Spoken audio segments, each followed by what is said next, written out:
ജോലി നിർത്തിയ PF ഗ്രാറ്റുവിറ്റിയും കൈ കിട്ടും. അങ്ങനെ കുറച്ച് കാശാവും. ഗ്രാറ്റുവിറ്റിയോ? നിനക്കോ? അതെന്താ? ഈ ഗ്രാറ്റുവിറ്റി എന്ന് പറഞ്ഞാൽ ജോലി നിർത്തിയ ഉടനെ എല്ലാവർക്കും എടുത്ത് കൈ കൊടുക്കുന്ന സാധനമല്ല. പിന്നെ ഇപ്പൊ ക്ലിയർ ആക്കി തരാം. എപ്പോ ജോലി രാജിവെച്ചാലും കിട്ടുന്ന ഒന്നല്ല ഗ്രാറ്റുവിറ്റി. ദീർഘകാലത്തേക്ക് ഒരു സ്ഥാപനത്തിൽ ജോലി ചെയ്യുന്ന ജീവനക്കാർക്ക് തൊഴിലുടമ നൽകുന്ന തുകയാണ് ഗ്രാറ്റുവിറ്റി. 3 തരത്തിലാണ് ഇത് കണക്കാക്കുന്നത്. ജീവനക്കാരൻ കമ്പനിയിൽ നിന്നും രാജിവെക്കുന്നതിന് മുൻപ് കുറഞ്ഞത് 5 വർഷമെങ്കിലും പൂർത്തിയാക്കണം. കമ്പനി 5 ദിവസത്തെ വർക്ക് വീക്ക് ഷെഡ്യൂളാണ് ഫോളോ ചെയ്യുന്നതെങ്കിൽ 4 വർഷവും 190 ദിവസം ജോലി ചെയ്താൽ ഗ്രാറ്റുവിറ്റി ലഭിക്കും.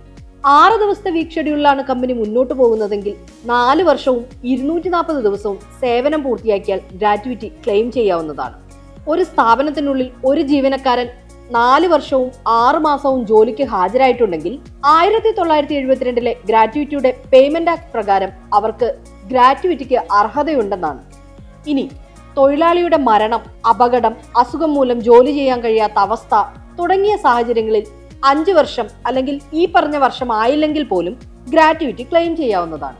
ഇപ്പോ ക്ലിയർ ആയല്ലോ അല്ലേ?